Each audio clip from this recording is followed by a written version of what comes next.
43 نبیوں کو شہید کر دیا تھا۔ تو سب سے زیادہ نبی جو تھے یہودیوں میں آئے تھے، تو وہ یہ سمجھتے تھے کہ چونکہ ہم اللہ تعالیٰ کے بہت پسندیدہ ہیں، اس لیے اللہ تعالیٰ نے اپنے نبی ہمارے اندر بھیجے، یعنی بنی اسرائیل میں۔ یہی وجہ تھی کہ وہ غلط فہمی میں مبتلا تھے، اور وہ کہتے تھے کہ اگر ہم دوزخ میں گئے بھی تو صرف 7 دن جائیں گے۔ اس کے بارے میں ہم نے سورۃ البقرہ میں بھی دیکھا تھا، اس کی تفصیل ہم نے دیکھی تھی۔ ان کے نظریے کے مطابق دنیا کی عمر 70,000 سال ہے، اور ہر 1000 سال کے بدلے میں ہم 1 دن جہنم میں رہیں گے، کیونکہ جہنم کا جو 1 دن ہوگا وہ ہماری دنیا کی 1000 سال کے برابر ہوگا۔ غرہم فی دینہم، اور اس چیز نے ان کو دین کے بارے میں بھی دھوکے میں ڈالا ہوا تھا کہ چونکہ 7 دن جائیں گے تو 7 دن گزارنا نعوذ باللہ من ذالک کیا مشکل ہوگا، کوئی ایسی بات نہیں۔ لیکن ان کو وہ یہ نہیں دیکھتے کہ اللہ تعالیٰ نے تو ایسی کوئی بات اپنی کتاب میں نازل نہیں کی، یہ صرف انہوں نے من سے اپنے دل سے بات گھڑ لی ہوئی ہے کہ ہم جنت میں جائیں گے، اور پھر اس کو حقیقت بھی سمجھ لیا، جبکہ قرآن مجید میں ایسا کچھ بھی نہیں آیا۔ آج کا جو مسلمان ہے انہوں نے بھی خود ساختہ عقیدے بنا لیے ہوئے ہیں، جن کا دین سے کوئی تعلق نہیں، مفاد سے صرف تعلق ہوتا ہے۔ مثلاً آج کے جو مسلمان ہے وہ بھی اس دھوکے میں رہتا ہے کہ زندگی دنیا کا نام ہے، دنیا کے ساتھ دین کا کیا تعلق۔ اسی طرح خاندانی زندگی میں دین کی کوئی ضرورت نہیں، لوگوں کی روزمرہ زندگی، معاشرتی رابطوں اور معاشی معاملات میں دین کو لانے کی کوئی ضرورت نہیں۔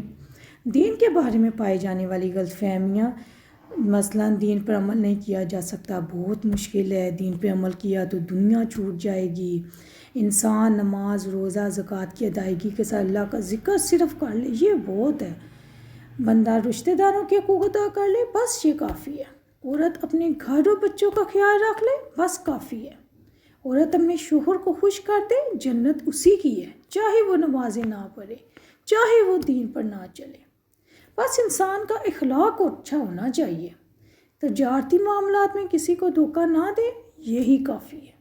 اللہ تعالیٰ تو غفور الرحیم ہے، اللہ تعالیٰ آخرت میں مسلمانوں کو پاک کرنے کے لیے چند دن دوزخ میں رکھ کے جنت میں داخل کر دے گا۔ نعوذ باللہ من ذالک۔ پیاری بہنوں، یہ ہیں دین کے بارے میں پائی جانے والی غلط فہمیاں جو آج کل کے ہر مسلمان کے ذہن میں بیٹھی ہوئی ہیں، جبکہ جو آخری بات میں آپ سے کی ہے، پہلی سب باتیں میجورٹی کم از کم آپ سمجھ لیں 90% لوگ اسی خیال میں گم ہیں کہ یہ ساری باتیں ہوں گی اور ہم نے جنت میں چلے جانا ہے۔ آخری بات پہ تھوڑا سا اگر ہم دھیان دیں کہ چند دن دوزخ میں رہیں گے، پیاری بہنوں دوزخ کیا ہے؟ دوزخ مذاق نہیں ہے، دوزخ کھیل نہیں ہے، چند دن کیا، ہمیں تو دعا کرنا چاہیے کہ اللہ تعالیٰ ہمیں دوزخ کے پاس سے بھی نہ گزارنا، دوزخ تو اتنی بری جگہ ہے، استغفر اللہ استغفر اللہ۔ دوزخ کی آگ کو 1000 سال جلایا گیا تو وہ سرخ ہو گئی، پھر 1000 سال جلایا گیا تو وہ کالی سفید ہو گئی، اور پھر 1000 سال جلایا گیا تو وہ کالی ہو گئی۔ اس وقت جہنم کالی سیاہ گپ اندھیرا ہے وہاں پہ، اور جو آگ کے شعلے، آگ کی گرمی، ہم تو وہ سوچ ہی نہیں سکتے۔ اللہ تعالیٰ سے دعا کریں کہ اللہ تعالیٰ میں پاس سے بھی نہ گزارنا، اور لوگ خیال کرتے ہیں چند دن رہنا کیا مشکل ہے، دنیا میں بھی تو رہ رہے ہیں، استغفر اللہ، دنیا کی دوزخ کو اللہ کی دوزخ سے ملاتے ہیں۔ جیسے اللہ تعالیٰ کی نعمتوں کا، جنت کی نعمتوں کا ہم شمار نہیں کر سکتے، ہم دوزخ کی عذاب کا بھی نہیں شمار کر سکتے۔ ہمیں ہر لمحہ اللہ سے دوزخ سے پناہ کی دعا مانگنی چاہیے، استغفر اللہ۔ فَكَيْفَ إِذَا جَمَعْنَاكُمْ، تو کیا حال ہوگا جب ہم انہیں اس دن کے لیے اکٹھا کریں گے جس میں کوئی شک نہیں۔ یہ ایک خوفناک دھمکی ہے جس کو سن کر مومن کا دل کانپ اٹھتا ہے، وہ یقین رکھتا ہے کہ وہ دن تو بڑا خوفناک ہوگا، وہ انصاف کا دن ہوگا، اللہ تعالیٰ کے سامنے پیشی کا دن ہوگا۔ اس دن ہر ایک کو اس کی کمائی کا پورا بدلہ دے دیا جائے گا۔ یہاں پہ اللہ تعالیٰ نے سوال کیا، جواب نہیں دیا۔ کیا حال ہوگا جب ہمیں انہیں اس دن کے لیے اکٹھا کریں گے؟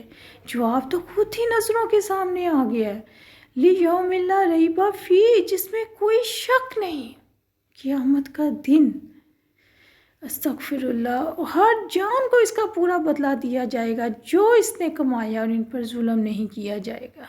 قیامت کے دن کسی پر ظلم نہیں کیا جائے گا، ہر ایک کو اس کے اعمال کے مطابق بدلہ دیا جائے گا۔ استغفر اللہ قل اللہم مالک الملک تؤتی الملک من تشاء. یہاں پر یہ والی جو اگلی دو آیتیں ہیں یہ بہت ہی پیاری آیات ہیں، ان پہ بہت زیادہ دھیان دیں، غور و فکر کریں. اور یہ حوصلے والی دعا بھی ہے، اللہ سے ڈرانے والی آیات بھی ہیں، اللہ پہ بھروسہ کرنے والی آیات بھی ہیں.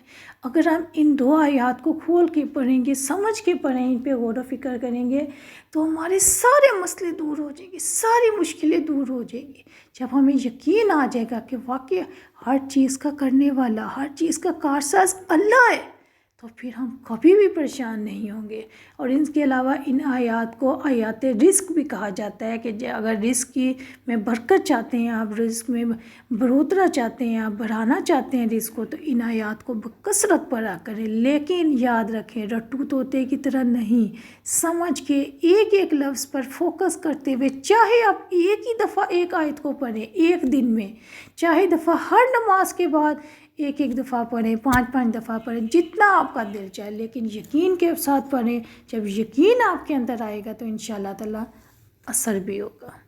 اللہ تعالیٰ ہمارے لیے بہت سی آسانیاں کرے اور ہمیں قرآن بھی سمجھنے کی توفیق دے، آمین.